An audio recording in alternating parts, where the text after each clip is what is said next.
வணக்கம். Welcome to Revathi ORTA family channel. கதையோட title மன நிம்மதி. கதைக்குள்ளே போகலாமா?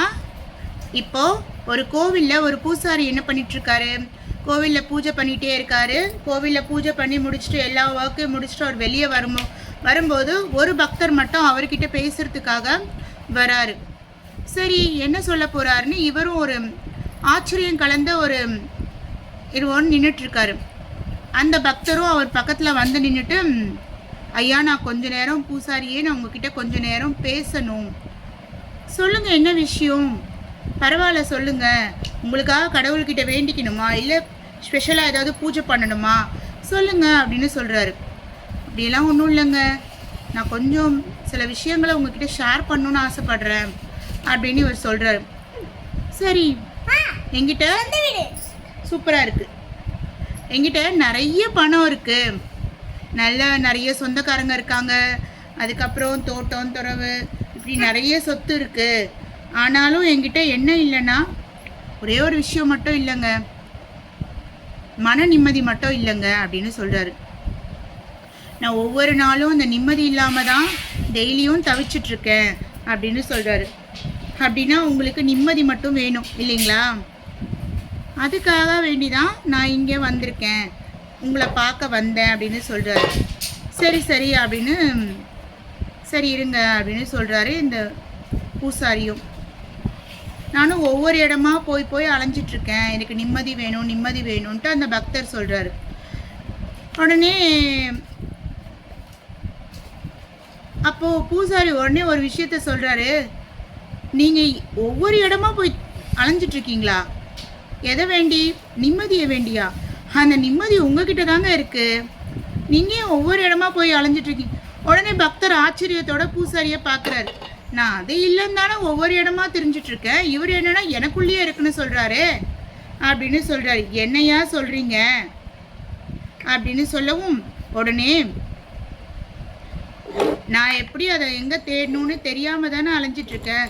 பூசாரி உடனே சொல்கிறாரு, அது உங்கள் மனசில் தான் இருக்குது.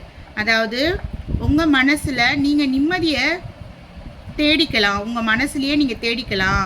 அதாவது என்ன பண்ணணும்னா, உங்கள் மனம்தான் எல்லாத்துக்குமே காரணம், உங்கள் மனசு மட்டும்தான் எல்லாத்துக்கும் காரணம். ஐயா, மனசில் நிம்மதியை தேட முடியலன்னு தானே நான் இங்கே வந்தேன் அப்படின்னு சொல்கிறேன். இல்லை இல்லை, உங்கள் மனசை நீங்கள் கட்டுப்படுத்தணும், ஒருநிலைப்படுத்தணும் அப்படின்னு இவர் சொல்கிறார் மறுபடியும்.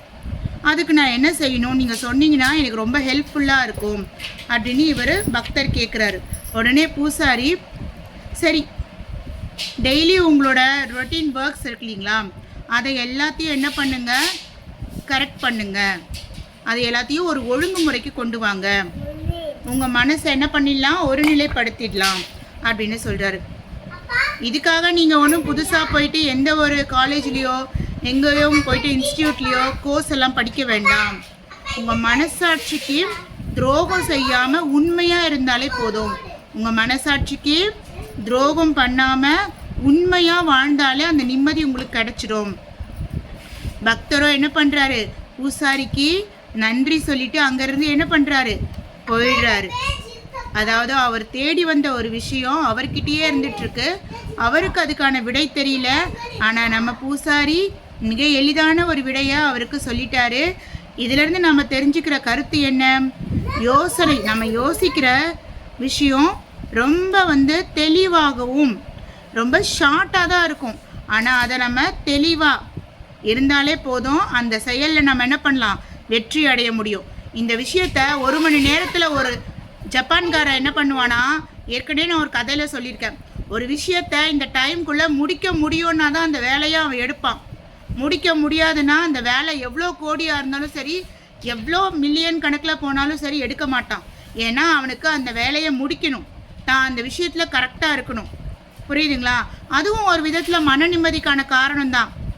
ஓகேவா? இப்போ மன நிம்மதி எங்கே இருக்குது, நமக்குள்ளே தான் இருக்குது. நாம் அதை வெளியே தேடி அலைய வேண்டாம். நன்றி, வணக்கம். சப்ஸ்கிரைப் பண்ணுங்கள்.